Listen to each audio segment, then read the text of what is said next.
मान लो पहली इक्वेशन है आपकी वही x plus y equals to 4 और दूसरी इक्वेशन है x minus y equals to 2। अब देखो इन दोनों इक्वेशंस को आप कैसे सॉल्व करोगे ग्राफिकली। सबसे पहले मैं पहली वाली इक्वेशन को सॉल्व करूं तो उसके लिए मुझे थोड़ा सा पेपर वर्क करना पड़ेगा। तो मैंने कहा फ्रॉम इक्वेशन फर्स्ट, ठीक है। फर्स्ट इक्वेशन से हम किसी एक की वैल्यू निकाल लेंगे, या तो x की वैल्यू निकाल लो या y की वैल्यू। मुझे सही लग रहा है y की वैल्यू निकालना, तो मैं y की वैल्यू निकाल लेता हूँ, वो हो जाएगा 4 माइनस एक्स। और 4 माइनस एक्स लिखने के बाद नीचे यहाँ पर एक टेबल बना लो।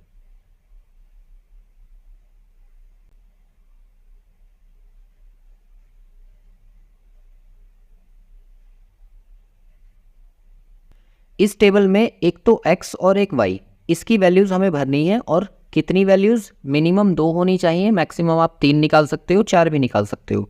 तो देखो मैंने कहा कि इफ़ ये जो इक्वेशन थी हमारी, जो हमने थर्ड इक्वेशन यहाँ पर लिख रखी है, इफ़ x इक्वल्स टू 0, पहली वैल्यू आप 0 भरो और 0 भरने के बाद आपको क्या मिलेगा, देन y इक्वल्स टू कितना हो जाएगा यहाँ से 4 माइनस 0 यानी कि 4। ऐसे ही फिर एक और वैल्यू रख लो जिससे कि y 0 हो जाए। तो मैंने कहा यहाँ पर मैं x इक्वल्स टू 4 लिख लेता हूँ, तो y की वैल्यू कितनी आ जाएगी 4 माइनस 4 यानी कि y इक्वल्स टू 0। तो यहाँ पर आ गया ये 4 और ये आ गया 0, मतलब x को 0 रख रहे हैं तो y जो है हमारा 4 आ रहा है, और अगर x को 4 रख रहे हैं तो y 0 आ रहा है। यहाँ से हमने एक टेबल ये कंप्लीट कर ली। अब हम करेंगे इक्वेशन नंबर 2 के लिए यही काम। तो यहाँ से लिखेंगे फ्रॉम इक्वेशन 2। अगर 2 के लिए करें तो 2 से किसी एक की वैल्यू निकाल लो। तो 2 से मैंने किसकी वैल्यू निकालनी चाहिए, यहाँ से भी y की वैल्यू निकाल लो। तो y इक्वल्स टू कितना हो जाएगा x माइनस 2, और फिर से एक टेबल बना लो।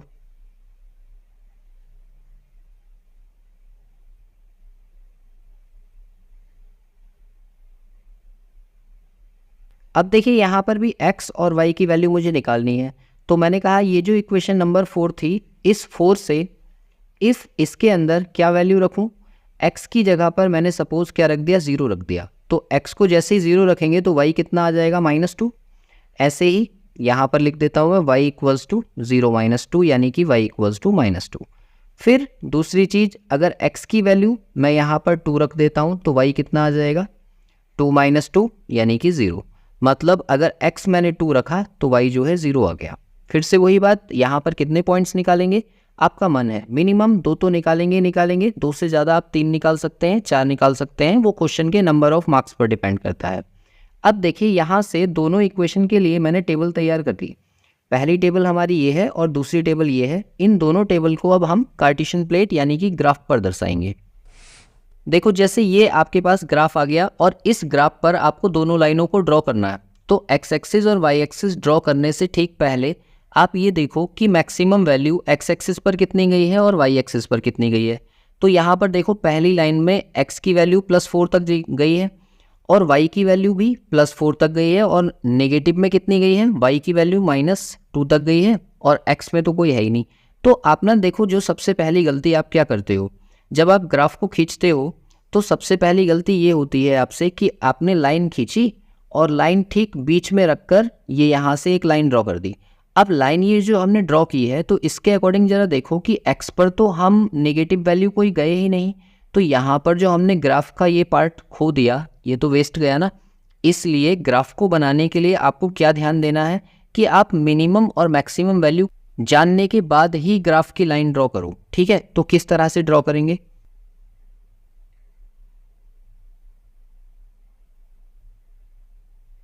पहली लाइन मैंने देखो यहाँ पर ड्रॉ की है।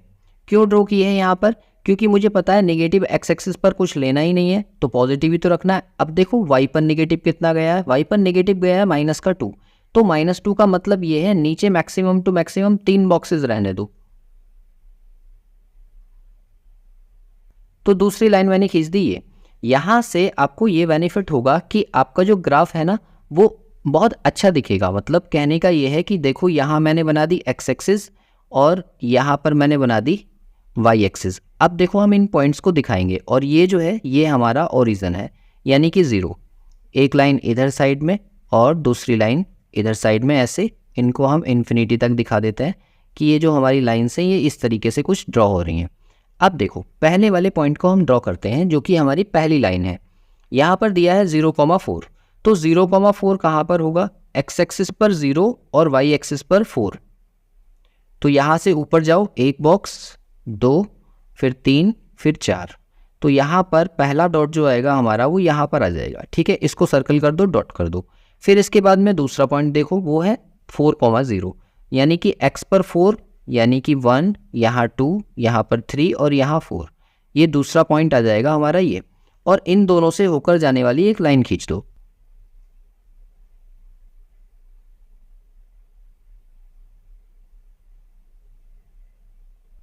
ये हमारी लाइन यहाँ से इस तरह से कुछ ड्रॉ हो गई, जो कि हमारी पहली वाली लाइन थी। और पहली लाइन को इसके ऊपर कहीं पर भी मेंशन कर दो कि ये कौन सी लाइन थी, x + y = 4 थी, ठीक है। इस तरह से हमने पहली लाइन ड्रॉ कर ली।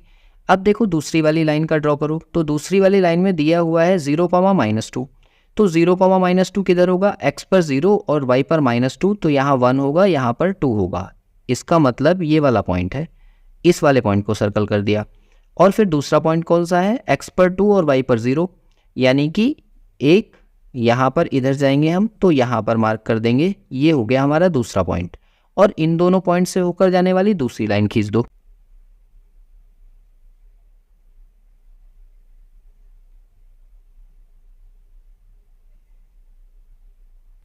ये हमारी दोनों लाइनें खिंच गई हैं। और दूसरी लाइन के ऊपर लिख दो, ये कौन सी लाइन थी? x - y = 2। दोनों लाइन हमारी कंप्लीट हो गई। अब देखो यहाँ से हमारे सॉल्यूशन जो आएंगे वो कैसे पता चलेंगे? सॉल्यूशन आएंगे जो इंटरसेक्टिंग पॉइंट है उसके बेस पर। ये जो इंटरसेक्टिंग पॉइंट है ना, यहाँ से डॉटेड लाइन ड्रॉ कर लो।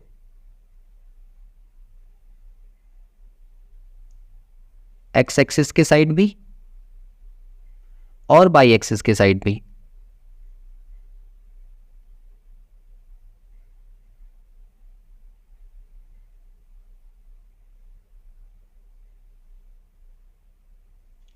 तो इससे आपको पता चलेगा कि वाई एक्सिस पर तो ये वाला कट पॉइंट है और एक्स एक्सिस पर ये वाला कट पॉइंट है। तो क्योंकि जब आप ग्राफ बनाते हैं तो यहाँ पर नंबरिंग करते हैं, ये 0 आता है, ओरिजिन जो कि है हमारा, फिर इसके बाद 1, फिर यहाँ पर 2, फिर 3, फिर 4, फिर 5।